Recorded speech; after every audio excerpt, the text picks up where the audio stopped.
There is nothing wrong with your internet. Do not attempt to adjust your settings. We are controlling the podcast. We control the squealing and the screams. We can make your heart flutter, your eyes blur from tears, or sharpen your mind to crystal clarity. For the next hour, sit back. We are in control of what you hear. We repeat, there is nothing wrong with your settings. You are about to experience the awe and mystery known as the female mind. You are now entering the Fangirl Zone. Welcome to Sci-Fi Talk on the Fangirl Zone, a podcast where we discuss shows that used to be on the Sci-Fi Channel. I'm Steve. And I'm Sean, Fangirl S, and tonight we'll be discussing episode 8 of season 5 of The Expanse. Holy crap. We got a little bit of this, a little bit of that, but we got a lot of Naomi. Yes, we did. And I was so stressed out with Naomi. Absolutely. Which, obviously, everybody who's listening to us, we're going to assume that you watched the episode. If not, you're going to spoil it for yourself. Yes, you will, because this was another amazing episode. I do like that it appears that we will probably get the crew back together by the end of the season. So that's something. Yes. We won't resolve anything, but at least the crew should be back together on the Rossi. I was just going to ask you that. I was literally going to say, but do you think we're going to get any resolve? But, no.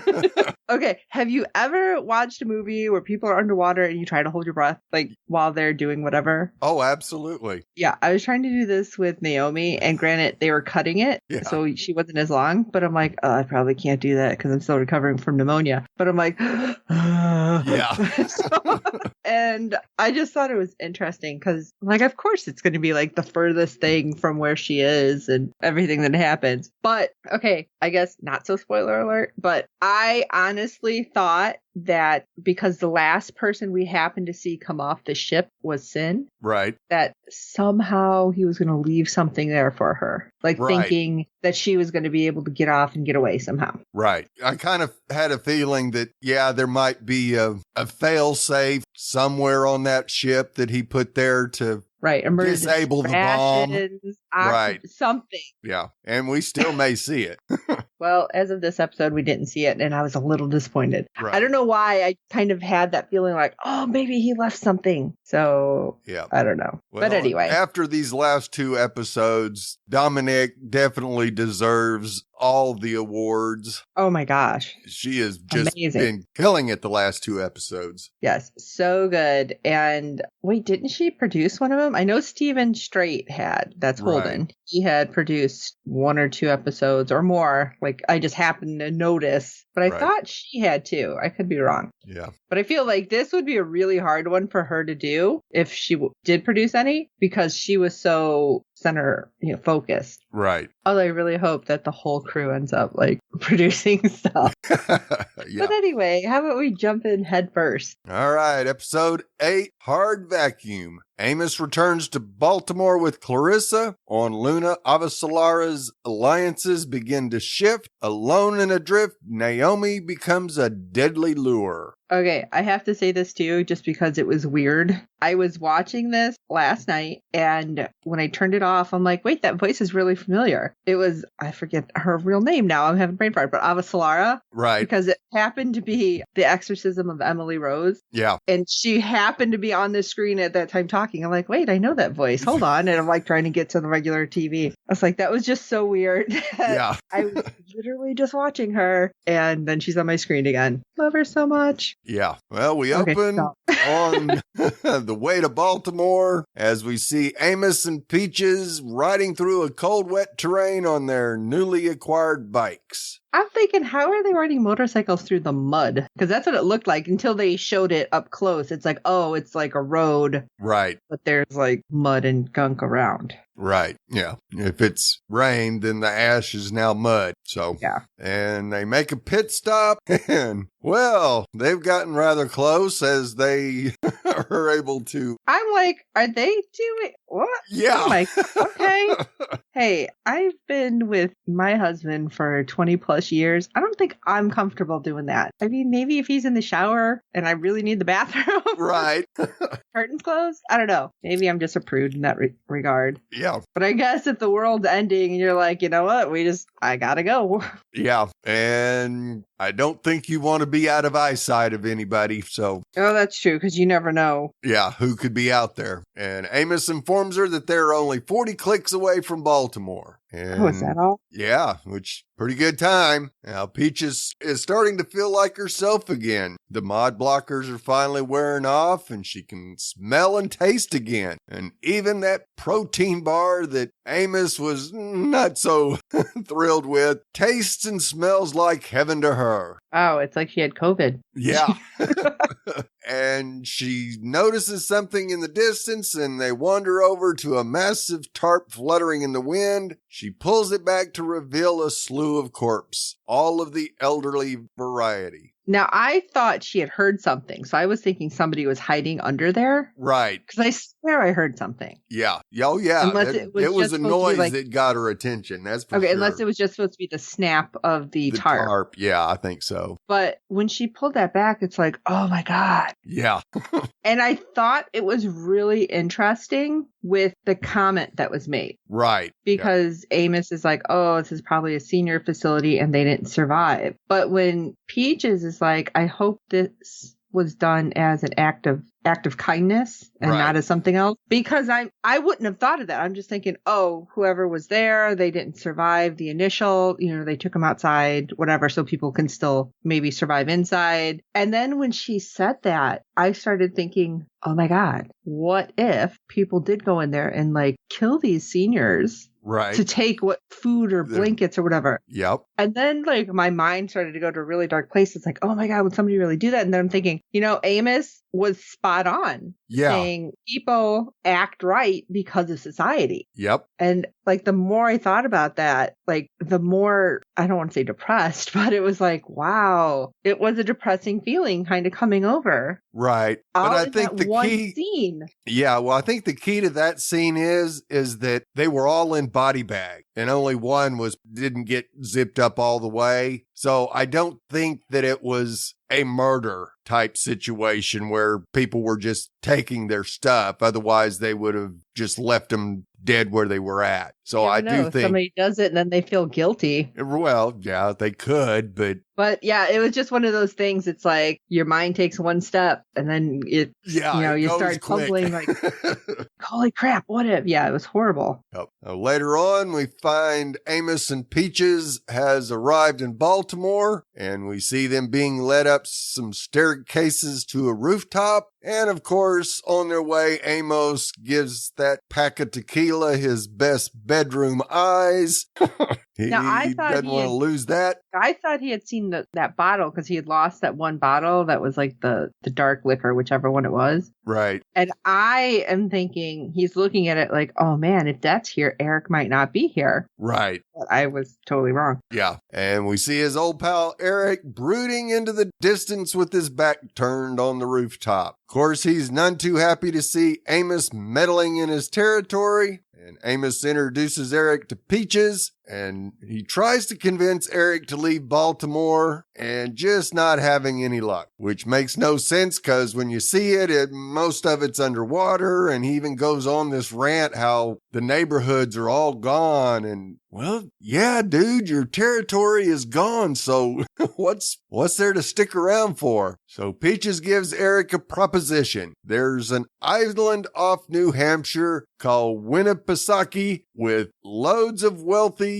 summer homes there. Uh-oh. Sounds like a good spot to loot. Yeah, especially when each of these lavish homes is equipped with the ship. Amos and Peaches are planning to head back into space. And we sure hope he's going to get reunited with his crew. And of course, Eric wants to know, what does he get out of it? Well, a free ride off the planet, you idiot. Yeah, especially when she said, oh, there's several orbiters. It's like, several? You can, if you wanted to make this profitable for yourself, you can probably charge or whatever and get a lot of people off the planet. Right. Which just kind of makes me sick that I just said that out loud, but I'm thinking in terms of Eric. Exactly. Of course, he doesn't want to give up his empire that he's built, but it's almost all underwater, dude. Yeah, there's like nothing left. And when you've seen all the piles, those were huge bags of like rice and water. It's like, oh my God, did they just steal everything from like the UN relief efforts, or what was going on? Right. Good question. It wouldn't surprise me if it was stolen, that's for sure. But essentially, there's nothing left for Eric to rule, so he reluctantly acquiesces. And we go check in on the Pella, as with Naomi presumed to be floating dead somewhere in space, the Belters are left to mourn Sin. So I was right. At least it seems like I was right, that Philip did not see her make it to the ship. Right, yeah, because he got down to the airlock, so all he's got was his face in that little window. So he has no idea where she jumped out to. He just saw her leave. Now, I figured he would remember what she had said. Right. And he still might. Yep. Especially with Marco's little shitty statement. Yeah, so apparently Sin's fatherly concern for Naomi wasn't strong enough for him to take a stand against Marco, but it did inspire him to try and save her from what he thought was a suicide attempt. Marco and Philip are genuinely torn up about Sin's death, but the mood shifts when Marco starts grilling his son about what happened in the airlock. Philip says she wanted to die. She didn't have to kill Sin. And Marco, who always knows the most hurtful thing to say, whips back with, she didn't kill him, you did. I was so ticked because this goes right back to all of the abuse. Yes. But I'm like, no, at that point, I'm sorry. It should have been, and I know it's probably a hindsight thing when you're in the moment, but Philip should have been like, no, you killed him because of what you did to my mother. Right. What you did now, what you did before, this is on you. Like, just turn it back on him. Yes. Because he deserves to wallow in grief and misery. Yes. Because he has been heaping it on so many people for so long. Right. And again, saying that out loud, I sound like a horrible person, but I don't care. Right. See, Christina, this is why Marco has no redeeming qualities. And from what we saw of Sin, there is no way he was this manipulative type of person. He seemed to genuinely care about Belters and especially what became his family with Marco, Naomi, and Philip. So this didn't come from his adopted father. This came from himself as a child. Mm-hmm. So we go check in on the Razorback where Bobby and Alex are speeding through space. And they've noticed that all the Belter ships, particularly the ones they spotted earlier, seem to have vanished. And that's not good. Nope. And Alex decides to scan for any distress calls and sure enough picks up the one from Naomi. Except it's not hers, it's the Marco decoy message. I don't know how they got the voice to sound right. Yeah.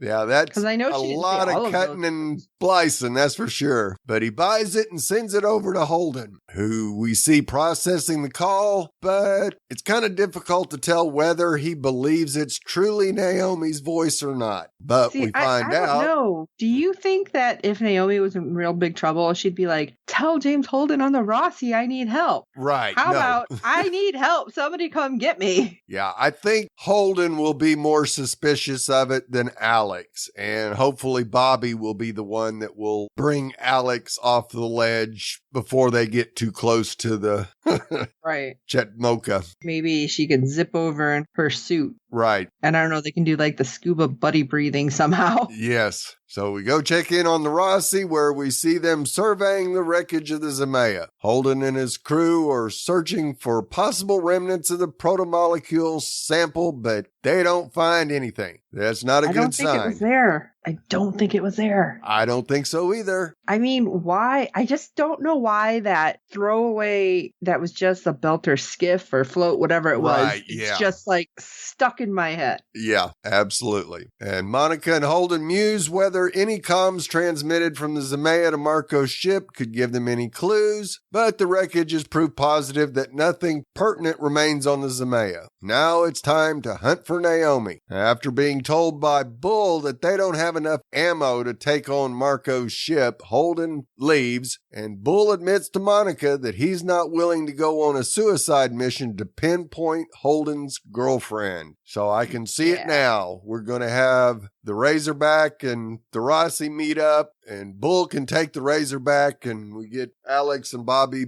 on the Rossi. Yeah, because Monica seemed like, oh yeah, I don't know what's going to happen. But I feel like she's like, I totally know what's going to happen. Yes. Okay, we'll go check in on Luna. Ah! Yeah.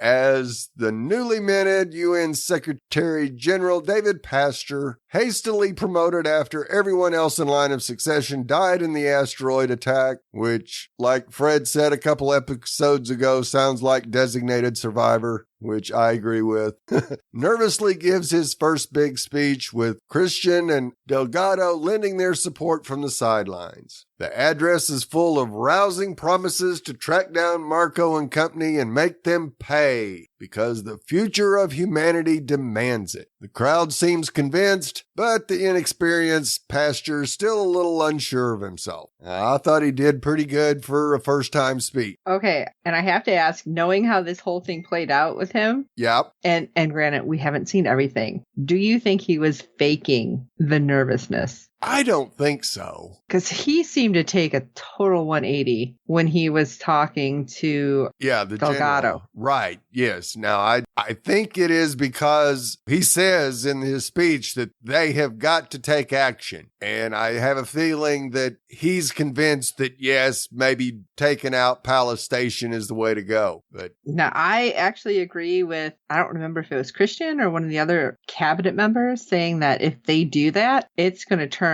the entire belt against them. Yes, absolutely. And during the cabinet meeting, that's exactly what we see as 13,000 people on Palace Station, and they know that there's Marco sympathizers on the station, but there's got to be a lot that aren't, and sure enough, they destroy the station. What's left of the Belters that were not on Marco's side will join the cause. Yeah, I think they'll 100% like turn towards them, because then they'll be like, look what they did to us. Right. Now, of course, as the discussion gets heated, he changes the subject to the North American relief efforts, which kind of tells me that either he didn't want to hear that discussion, and that, yes, maybe he already had decided that, yes, blowing up one of the Belter stations would be the best plan, or if he was truly trying to change the subject after we see him meet later with Delgado and seem more convinced than ever that that should be the best way to go. It seems that, yeah, he was just changing the subject because he had already made up his mind. So I don't know what it is. The way everything started to turn in those moments with Delgado and Pastor, I feel like something weird is up. Right. Absolutely. I don't know what it is.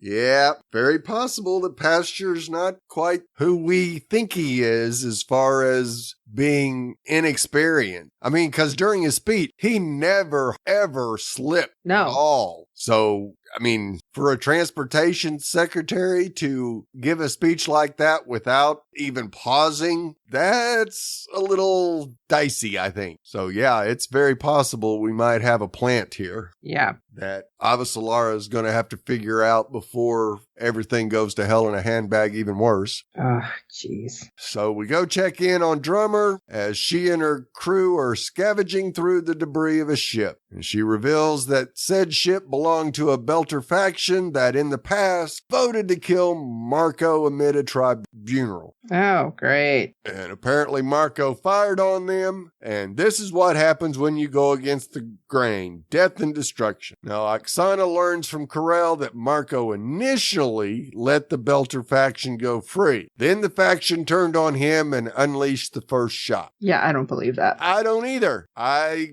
am all with Drummers, thinking that, yep, they said no, and he destroyed them. Especially when she seems to like that captain's chair a little too much. Yes. And later, Oksana finds Drummer working on a helmet and she isn't a fan of Drummer's dour attitude toward, well, everything. However, Drummer wasn't game for joining Marco's Free Navy in the first place. He was responsible for the deaths of two of her beloved comrades. And we see our Belter family minus Corral eating together in the kitchen area. And man, everyone is on edge. The tensions are rising and people are snapping each other until, that is, someone spills some water. And we see the droplets just floating throughout the space. And to break the tension, they decide to slurp up the droplets, which breaks the tension for the time being, but it's definitely not enough to get them back to their happy selves. Yeah, I thought it was cute though. Oh, yeah. And then I'm thinking, wait, there's still a lot of water floating around. Like, that could get into your circuits. Yes. It's like, oh my God, catch that stuff. What's wrong with you?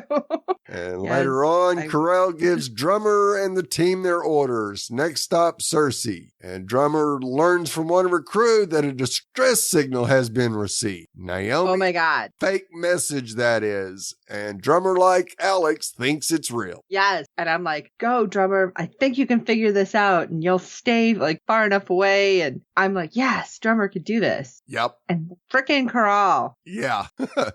She drops the verbal bomb on her that Naomi is dead. Marco constructed that call as a means of luring the Rossi to its death as Naomi threw herself out the airlock. Now, of course, Drummer doesn't believe her and she lunges at Corral, but Oksana holds her back. I don't know. I don't think Oksana should have done that. No. At this point, it's like, yep, throw Corral off the ship. Yes. And we see Drummer go off by herself to scream in private. And boy, was that raw and visceral. Yes. Like when she grabs the bottle and she starts drinking it and just her screaming, and you can just feel like all the pain. Yes. That she was like, oh, I can't save my friends. What kind of person am I? And then frickin' Corral is just like, yeah, whatever. Yeah. I wanted to reach through my screen and slap the hell out of her. Her and her blue lipstick. I'm like, you know what? I don't care how cute you think you are, because you are just being a little shit. And like, I hope Drummer beats your ass, is all I'm going to say. Absolutely. Oh, you so deserve it. Yep. And later we see Corral joining Oksana at the kitchen table, and Oksana reassures her that she'll talk some sense into Drummer. Well, if Drummer doesn't fall in line, then she can't be the captain anymore. Yeah, and this is when Oksana should have been like, wait, what? Yeah. I think somebody needs to take their butt into an airlock and see what's going to happen to them. Yes. And we see Drummer cradling that bottle of scotch that she had gotten from Ashford, and we see that thick eyeliner is smudged from all the crying. Honestly, I think that hurt more. Oh, because we've never seen really that kind of reaction from her. Right. Then you see her makeup all messed up. It's like, oh, Corral, yeah, you ain't gonna make it. And suddenly Corral notes that the fake Naomi message has ceased to be. Well, it's broken up now. Only fragments of the original call are coming through. This shouldn't be possible since Naomi is supposedly dead, and Oksana muses whether she's alive and on the Chetsmoka after all.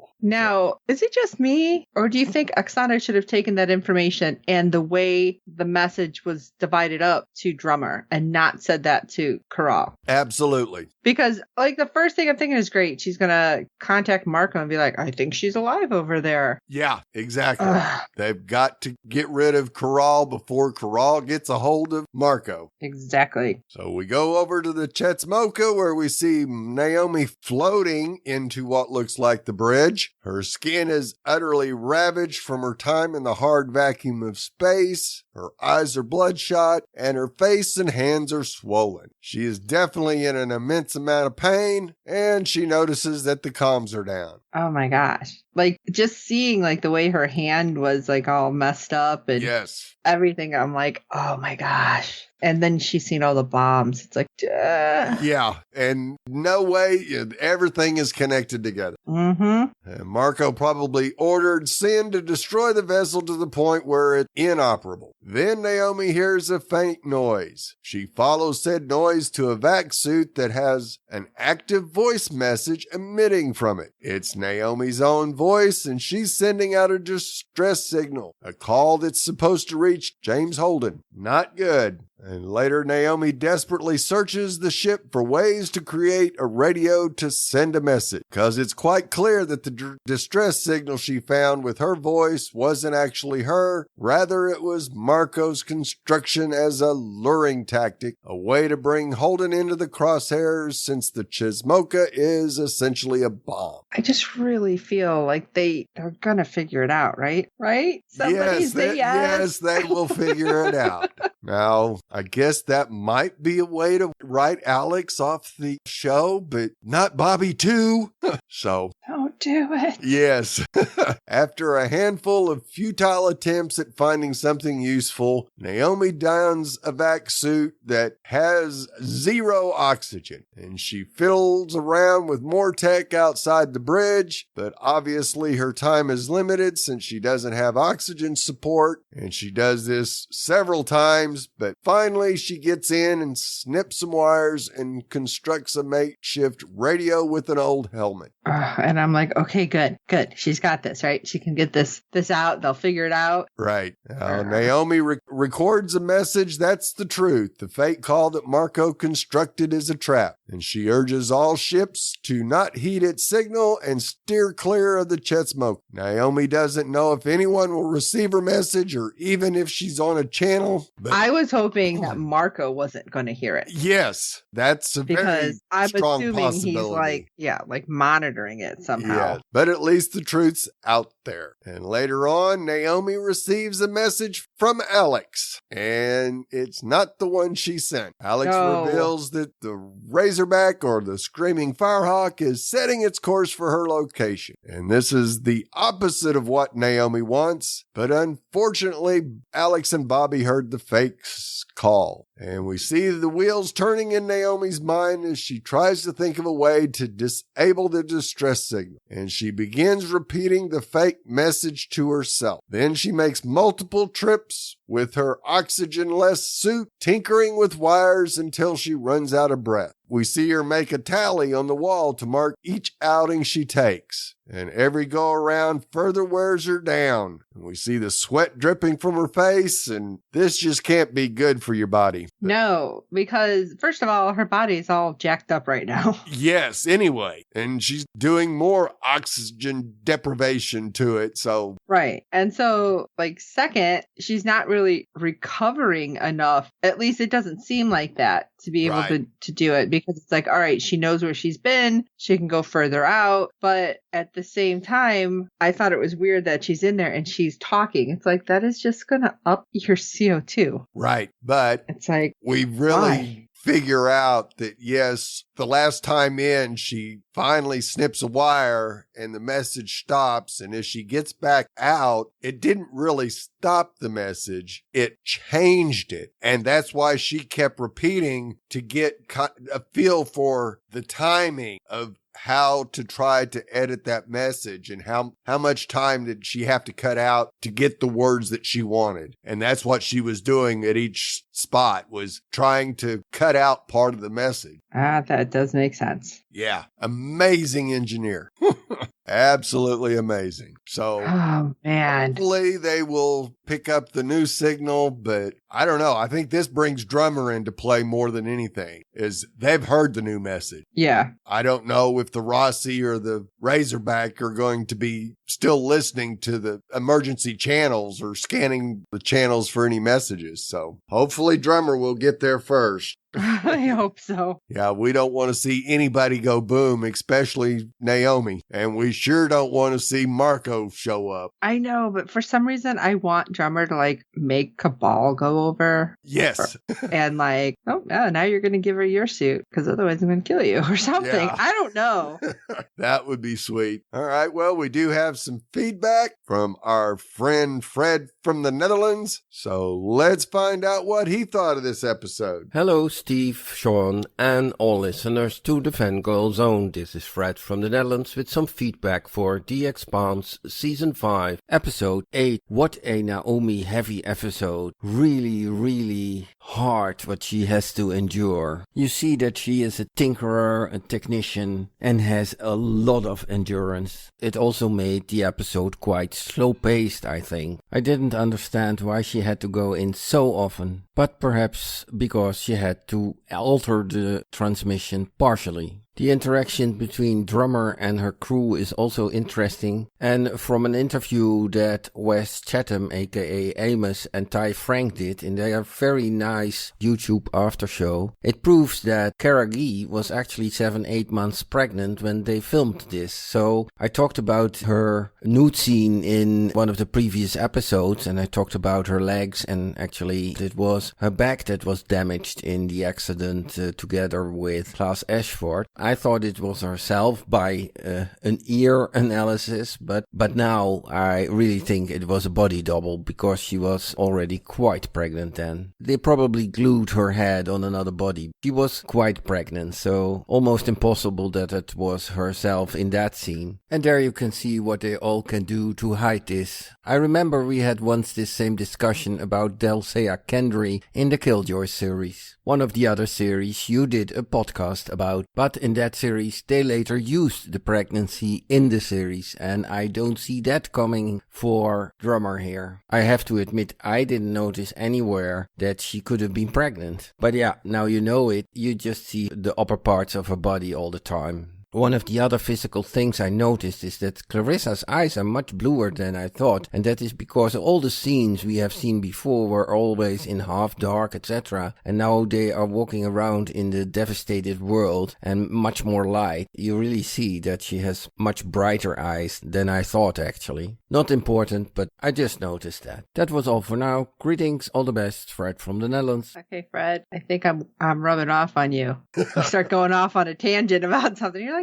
her eyes. I'm sorry.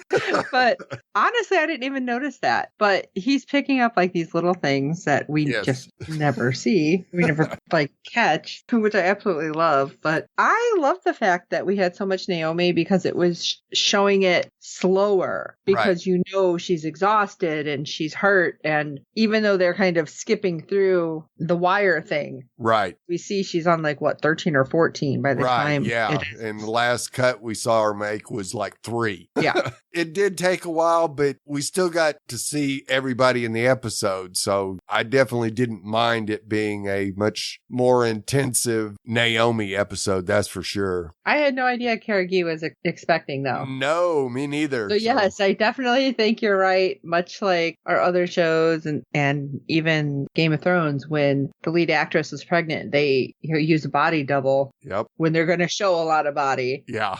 And it is so weird how they put the head on, and it really is. Although I still think that, Fred, when you were saying about her ear, I still think that was her head. They filmed part of it, but then for the wider shots, they probably used the body double, and now I'm going to look because this happened. What was our other show? Van Helsing. Right.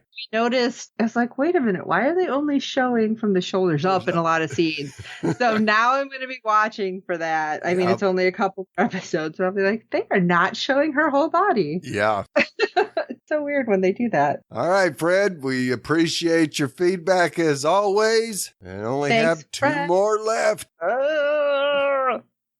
And did we get any feedback from our favorite other podcaster as well, Steve? Oh, we sure did. The expert Expanse book person Christina has once again blessed us with her knowledge and some feedback. So let's hear what she has to inform us with. Hey, Sean and Steve, this is Christina with feedback on episode 8, Hard Vacuum. We see Naomi still torturing herself, trying to make communication with the Rocinante. After everything that she has been through, she still has much more to do to try to reach out and send a very important tweaking of the message. This solidified everything about the integrity, the motivation. Just Naomi is the best. There's nothing else to be stated other than she puts in her heart and soul, and she will do anything for her family. And she wanted to show her son that. Hopefully he learns that lesson, because because his father gives him nothing but absolute and utter backhand. And I don't know. I mean, man, this poor kid in a lot of ways is being so emotionally manipulated, and he wants to believe he's his own person, but he can't. He needs to walk away from the toxic situation he's in. That's the only thing that's ever going to give him perspective. And I don't know how the current events are going to change him, but he definitely blames her for Sin's death. And I'm like, well, Sin also didn't need to walk in an airlock where someone was doing their own business, being like, hey, I'm suicidal. Let me be cognizant of your own personal feelings right now, Sin, and decide not to kill myself because I love you so much. And I guess that's where he was going with it. But, and maybe that he meant that for himself. He shouldn't have killed Sin.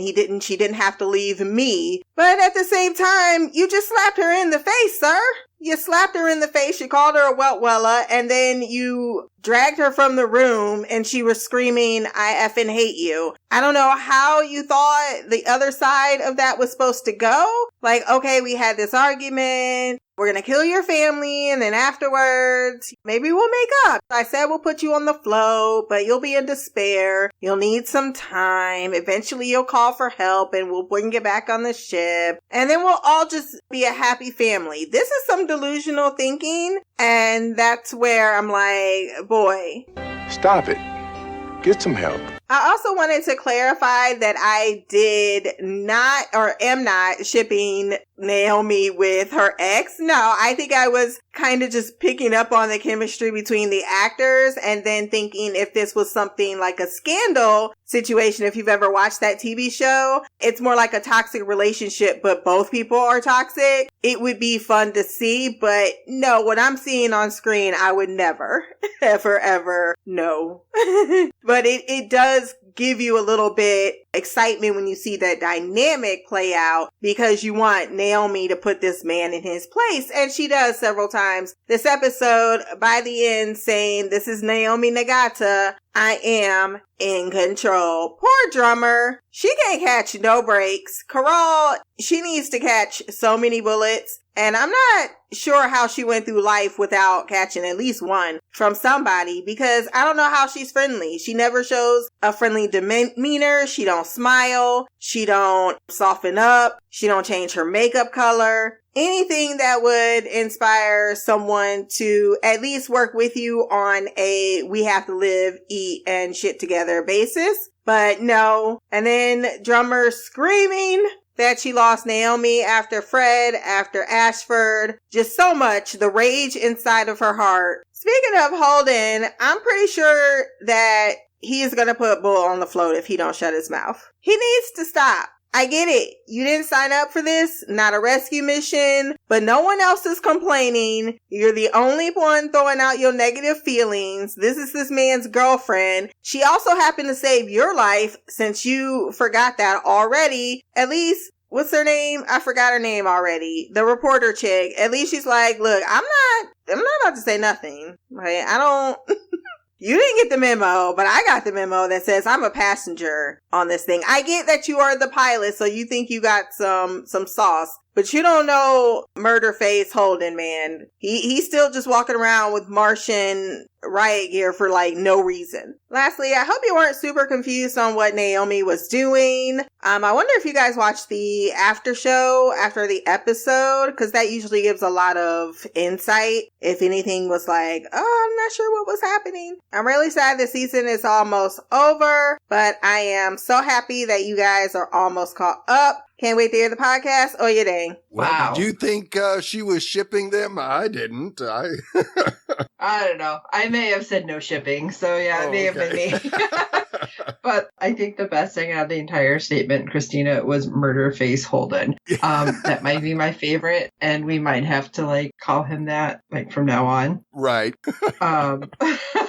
I don't personally watch the after show. No, I haven't either. Honestly, I don't know if I realized there was an after show. No, I didn't. So Until Fred mentioned it last week. yeah, so that's kind of awesome, and I may have to watch that now and watch all of them, see what we missed. Naomi is such a badass, and I'm so glad that she's there. But oh my God, just seeing the torture she's putting herself through, it's like heartbreaking. Yes, it is. But she will do anything to save her family, like Christine said, and she is. She'll put herself on the line to save the people she loves, and it's just, it's heartbreaking that Philip never saw that side of her. Now, I totally want to know, and yes, Christina, you'll just have to spoil it for the next episode if they haven't shown something. Does Philip actually realize everything his mom has done? Now, you pose that question here, but I need to know because we don't know how everything's going to play out. Right. Because I just feel like her son is just way too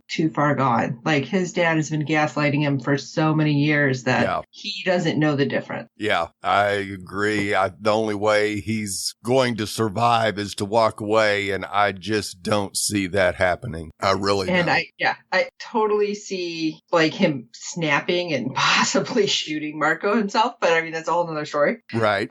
As for Marco's little friend over with Drummer, I don't know if she's going to make it. I really feel like Drummer's going to be like, oops, and right out the airlock. Like, we can only hope because we are it just feels that way to me. Yeah, total agreement with you, Christina, that Carell has got to go. She is.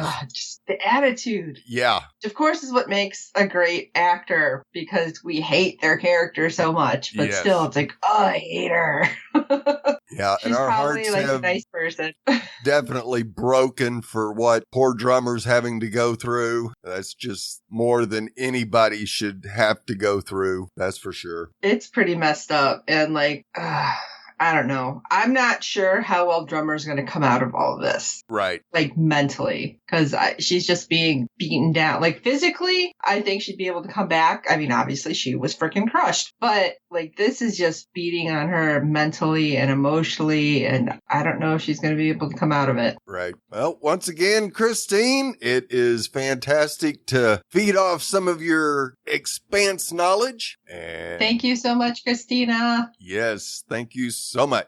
All right. Well, you know how everybody who sent us something feels about the show. Why don't you let us know how you feel? Shoot us an email. You can do a voice clip like our fellow feedbackers have done, or just an email, a quick little note, however you want to do it. You can send it to contact us at fangirlzone.com, or you can head over to www.fangirlzone.com and go to the contacts page, and you can see all of our emails, and you can send it to us that way. There's so many ways to contact us. We want to hear from you. And while you're at it, if you can rate and review us on iTunes and every other platform you find us on, because good ratings and reviews help other fans of the show find us. Tell your friends about the show. I'm telling you, they can totally binge watch everything that's out there and watch probably the finale with you live. Yep. And then you can all be like, oh my God, I can't believe blah, blah, blah, blah, blah, blah, blah, blah. Because we have no idea what's happening. Because not like we're watching this in advance. We're watching this with you guys. Yep. And freaking out.